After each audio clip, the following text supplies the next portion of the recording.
Leader of the opposition वो चुनेंगे, और अभी भी वो उसी प्लान पे चल रहे हैं कि उन्होंने उसमें से किसी को लीडर ऑफ द अपोजिशन बनाना है।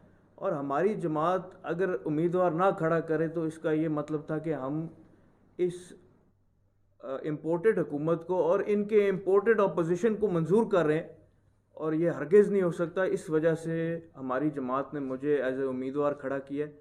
और नंबर्स गेम की जब बात करें तो ज़ाहिर बात है कि पीटीआई के कोई 20-25 हैं मुनर्रफ अरकान जो इस वक्त अपोजिशन में बैठने की कोशिश में है, लेकिन इस अवाम ने, इस मुल्क ने ये देखा है कि वो वही मेंबर्स हैं जो सिंध हाउस में बैठे रहे, ये वही मेंबर्स हैं जो पीपल्स पार्टी के साथ, नून लीग के साथ इन्होंने अपने मामला सारे तय कर लिए हैं कि अगला इलेक्शन इनमें से किसी ने पीपल्स पार्टी से लड़ना है, किसी ने नून लीग से लड़ना है, किसी ने मौलाना फजल रहमान साहब की पार्टी से लड़ना है। और अगर यही आके अपोजिशन बेंचेस पे लीडर ऑफ द अपोजिशन के तौर पे बैठेंगे तो हमारी एक डमी हुकूमत, एक रबर स्टैम्प गवर्नमेंट बन जाएगी।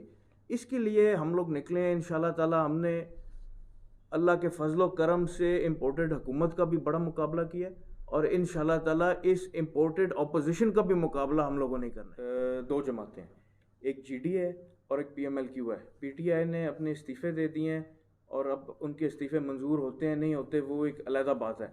बट तीसरी जो एक कुव्वत है वो है जो पीटीआई के मुनर्रफ अरकान है। सबसे ज़्यादा तादाद उनकी है, उसके बाद हमारी और जीडीए की बराबर है।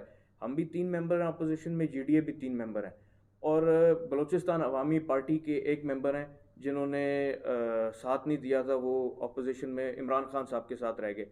इसी तरह हमारी पार्टी में भी जब ये बात चल रही थी कि फ़ैसला होना है या फ़ैसला कब होना है, अक्सर ये कहा जाता था कि 5 लोगों की जमात है, इनको 3-4 हफ्ते मुशावरत में क्यों लग रहे हैं।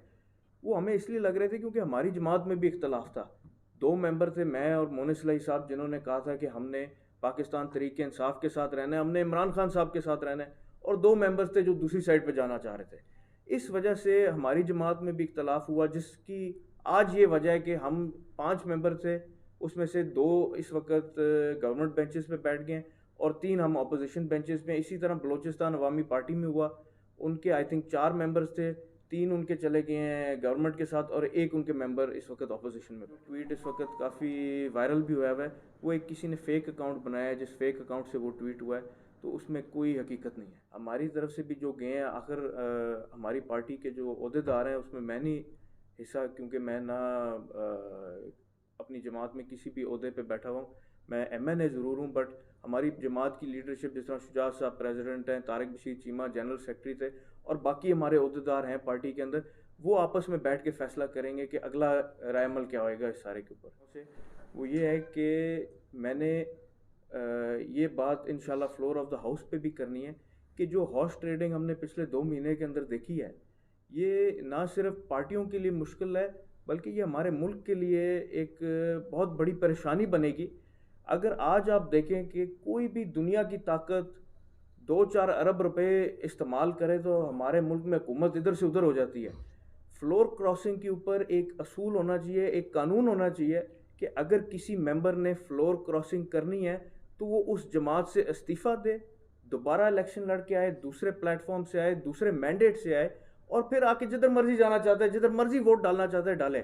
मेरी ये जो मेंबर्स पीटीआई के मुनर्रफ हुए थे उनसे भी ये सवाल है कि जब 2018 का इलेक्शन हुआ था, कहीं ना कहीं इमरान खान जिंदाबाद का नारा तो मारा होएगा, कहीं ना कहीं इमरान खान या पाकिस्तान तहरीक इंसाफ के नारे तो मारे होंगे वोट लेने के लिए। मुझे इस बात का इल्म है, मैं पाकिस्तान तहरीक इंसाफ की टिकट से नहीं लड़ा, मैं सिर्फ सीट एडजस्टमेंट पे उनके साथ था। लेकिन मैं पाकिस्तान तहरीक इंसाफ के NA-68 में जलसों में भी गया, उनके साथियों को जाके मिल के मैंने उनसे वोट की रिक्वेस्ट भी की थी, उन्होंने वोट डाला भी मुझे। और मैं उसी मैंडेट को मद्देनज़र रखते हुए मैंने ये फैसला किया था कि जब 2018 में अगर एक बंदे ने भी मुझे वोट दिया है इमरान खान के कहने पे, तो उस एक बंदे की भी मैंने इज़्ज़त रखनी है और उसका वोट का हक अदा करके दिखाना है उसको। और मेरा यही सवाल है इन MNA से जो आज PTI की सीटों पे जीते हुए मुनर्रफ होके अपोजिशन में बैठने की कोशिश कर रहे हैं कि आप लोगों ने अवाम का मैंडेट लिया था PTI के कहने पे। मैं इलेक्टेबल्स की सियासत समझता हूँ, हम सारे इलेक्टेबल्स गिने जाते हैं, लेकिन आप लोग अगर इलेक्टेबल्स अपने आप को कहते हैं, आपको 1000 वोट, 5000 वोट, 10,000 वोट, कुछ ना कुछ तो PTI का या इमरान खान साहब का वोट पड़ा था। उस वोट की इज्जत रखते हुए, उस अवाम की इज्जत रखते हुए आप सारों को चाहिए था कि आप लोग पहले इस्तीफे देते, फिर दोबारा इलेक्ट होके आके जिस मर्जी पार्टी के साथ वोट ऑफ कॉन्फिडेंस के साथ देते, वो अलहदा बात थी।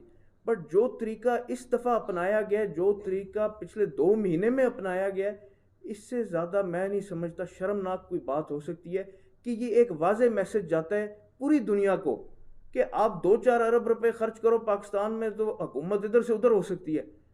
हम लोग इंशाल्लाह ताला, मैं, मोनिस इलाही साहब, परवेज साहब, हम खड़े थे इमरान खान के साथ, हम खड़े हैं उसके साथ और इंशाल्लाह आगे भी खड़े रहेंगे। और मेरा लीडर ऑफ द ऑपोजिशन के लिए नॉमिनेट होना सिर्फ और सिर्फ ये वजह है कि हम नहीं चाहते कि एक रबर स्टैम्प हुकूमत बने। हम नहीं चाहते कि वही लोग जो पीपल्स पार्टी से अगला इलेक्शन लड़ेंगे, जो नून लीग से अगला इलेक्शन लड़ेंगे, वो बैठ के ऑपोजिशन में तकरीरें करें, क्योंकि वो हकीकी ऑपोजिशन नहीं है। उनकी अंदर से जो डोरे मिल रही हैं वो सारों को पता है किस किस जमात से मिल रही हैं। इंशाल्लाह ताला मुकाबला करेंगे, डट के करेंगे। पहले सिर्फ एक इम्पोर्टेड हुकूमत का मुकाबला कर रहे थे, अब एक इंशाल्लाह इम्पोर्टेड ऑपोजिशन का भी मुकाबला करके दिखाएं। का बयान आपने सुबह पढ़ा था जो उन्होंने सालिक साहब के हवाले से दिया था।